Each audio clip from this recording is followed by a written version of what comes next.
Another episode of Fear, another week of questioning my sanity, and this week it's a Dwight episode, so it had a chance to be good, right? I like Dwight, he's a great character, and he is, in fact, the best part of this episode.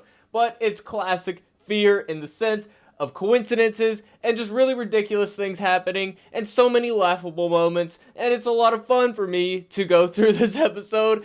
I've gone past the point of really caring about anything, and I'm just here to laugh at the writing, and that's what we're doing today. Now, just off the bat, few things I like about this episode. Dwight's performance. Dwight, to me, feels like a straight man in a world full of cartoon characters. Nobody sounds like a real person except for Dwight. He has his moments where he's a cartoon character as well, but in general, he's almost like the audience surrogate. He is speaking for us on the show, and he's actually entertaining to watch, has that charisma, always been a great character, so I can't put any hate on Dwight. The second thing I like is I like seeing the destruction of the sanctuary. It is a gimmick. It is a member berry nostalgia thing. It doesn't really have a lot of story capacity to it, but it was entertaining to see at the end. So those are the two things I liked. But really what this episode is trying to convince Dwight to go back to Padre. And who gives a fuck about Padre? Like, why are we trying to save it?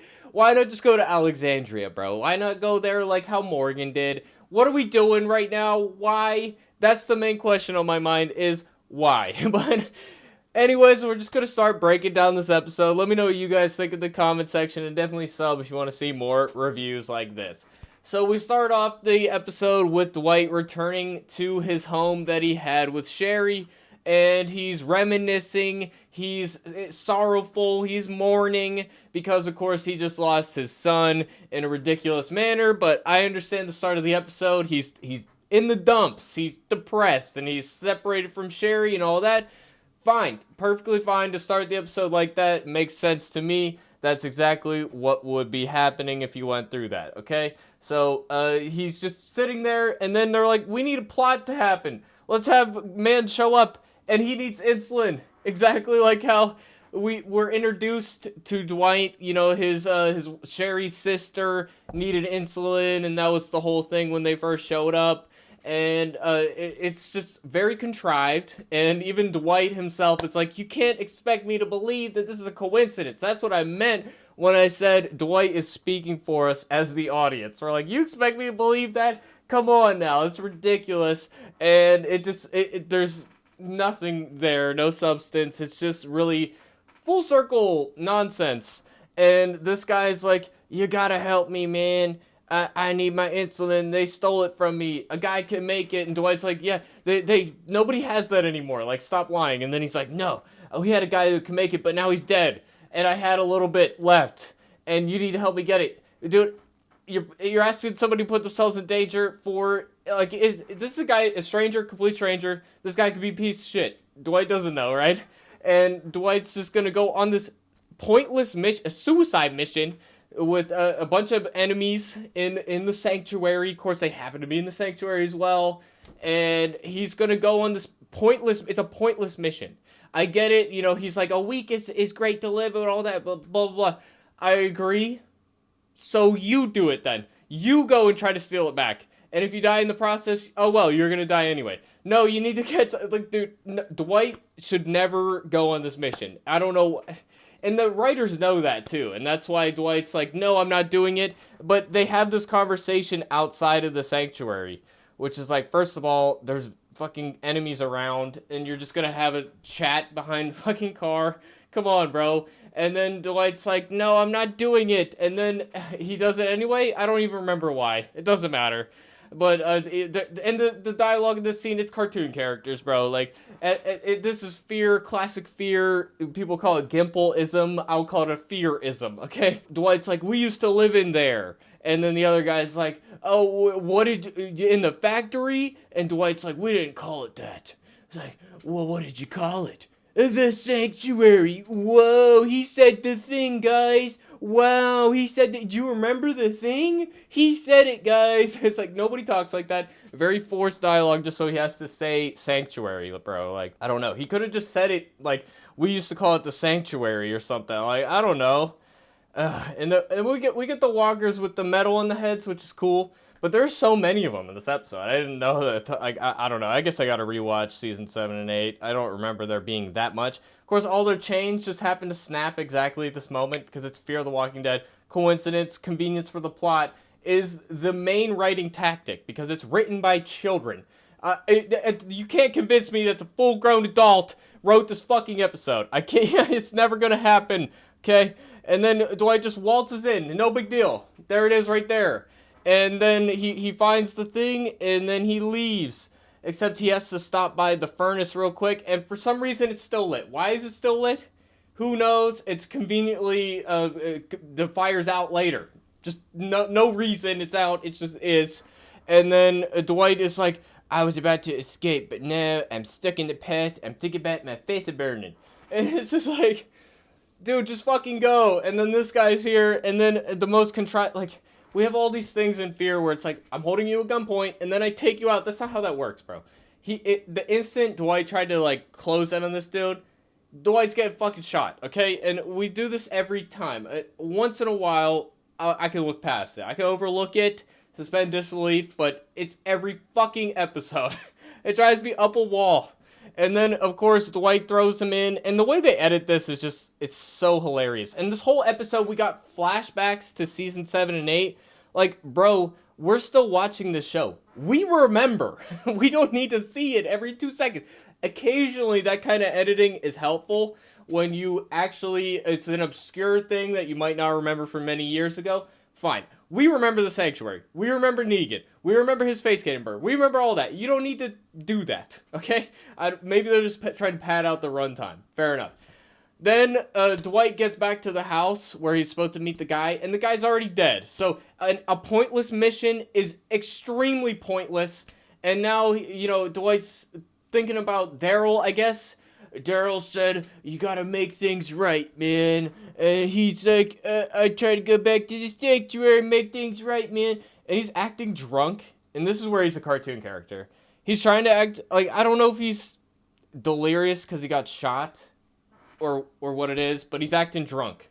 It's really weird. Maybe the actor was like, hey, this scene, like, makes no sense unless Dwight's drunk. So I'm gonna just pretend he's drunk. Just for me, because I need to get in the moment. Maybe I don't know. Maybe that was the actor's idea.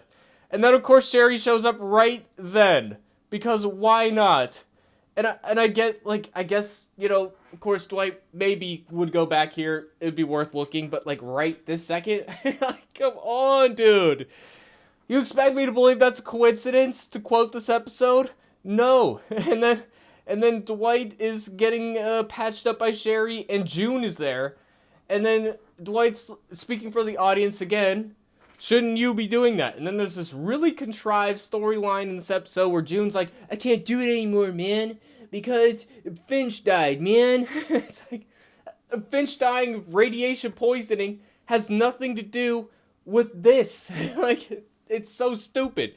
And then later in the episode, there's all this tension around, like, oh, we gotta get the bullet out of this girl, and then she's like, I won't do it, and it's just like, just fucking do it. I don't know, you're gonna have people who have no medical experience do it, like, that's gonna be better, like, it's so stupid, it is very dumb, and they're trying to convince him to go back, and Dwight in this scene is like, no, I'm not going, like, it's Madison's problem, it is not my problem, and this is the scene where I'm like, I love Dwight, I respect Dwight. He makes sense in this scene, okay? We're all on his side. He's the audience surrogate. But they need to bring him in, so then the next morning, Dove, who's here for no particular reason other than to get shot in this episode. Not here for any purpose. Dove runs away in the truck, and then comes back for some reason. Why she left, I don't know. She's trying to run away, she says later. It's dumb, I guess. She's gonna strand people. I guess she's an asshole. Whatever.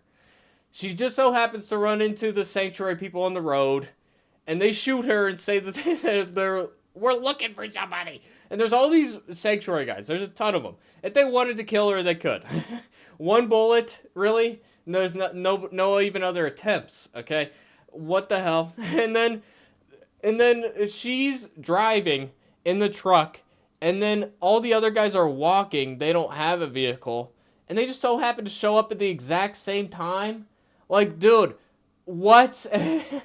I don't know. I don't know. It's stupid. And then this fucking standoff is the most ridiculous part, where Sherry's like, we gotta save Dove, and of course they have medical supplies at the sanctuary, and then they're like, I would think that Sherry would be like, we gotta go back with them to save Dove, and then out of nowhere, Sherry starts shooting at them when they're outnumbered, and they're definitely gonna fucking die. I know we watch a lot of TV, and suspension of disbelief, yada yada. It comes to a point.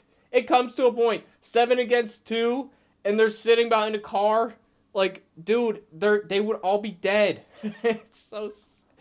Dude, this is supposed to be grounded, realistic show. I'm not supposed to have to suspend disbelief all that much. Every now and again, sure. The fact that there's zombies roaming around, absolutely. Fine. But there's only so much I can accept on this show, okay?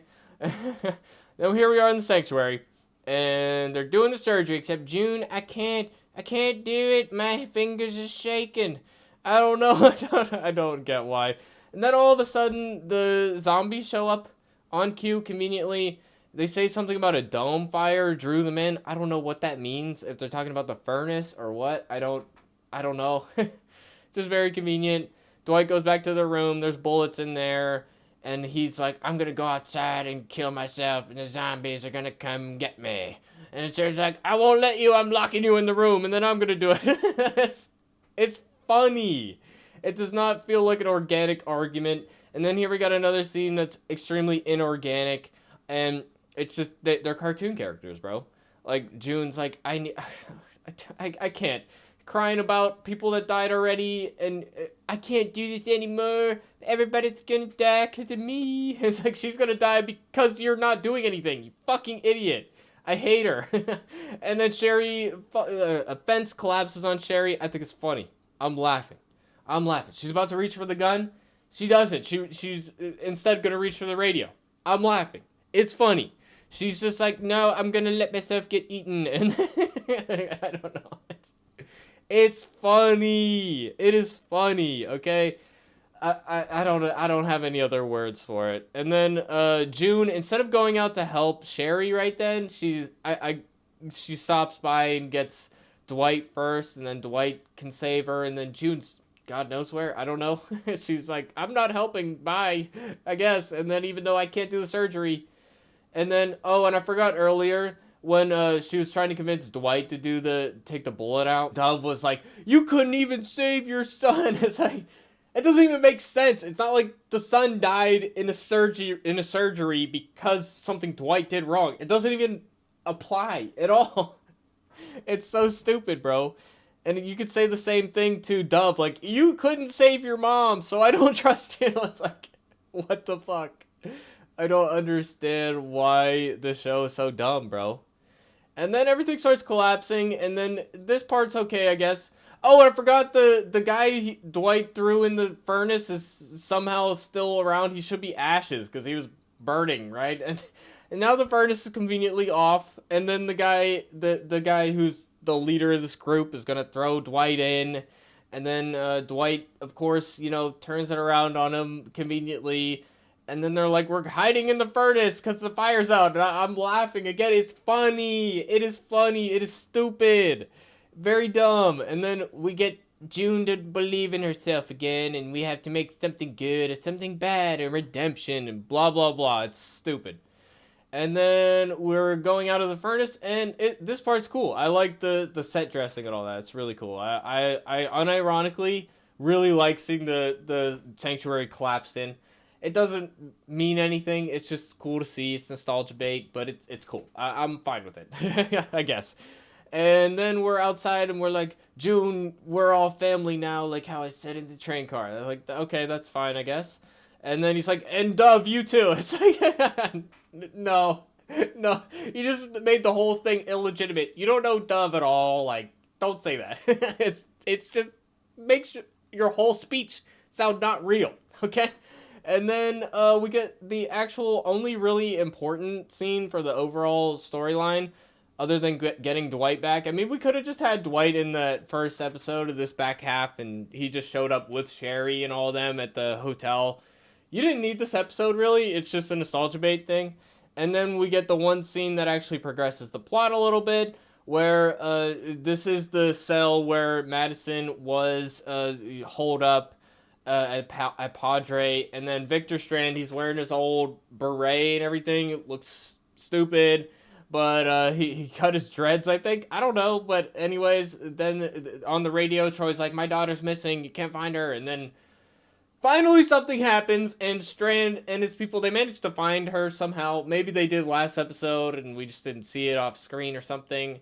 They found the daughter, they kidnapped her, and now we're gonna make some type of deal with Troy, I guess. I don't. That's it's something at least. It is something. But I just think it's funny that everybody's following Victor, even though like half of all the German people he lied to and all that, and they were like, it's not a big deal, and then it suddenly was a big deal, and whatever. That's past weeks at this point. Anyways, this was fun breaking down for you guys. I laughed hysterically this episode. I hope you guys enjoyed this review. And with that, I think this is a short review. I got nothing else to say. That's about it. It's really dumb. And it's almost, it is dumber than the Morgan episode, where it's the same thing, though. The same thing. Morgan went back to the home that we saw in the first episode. Just nostalgia bait, crap, trying to bring things full circle. It's just bad writing. So anyways, I hope to see you guys for next week's review, and I can't wait until February when we hopefully get competent writing on Walking Dead again. And with that, it's been your boy Shuggy. I'll see you guys in the next video. Thanks for watching, everybody. Peace out.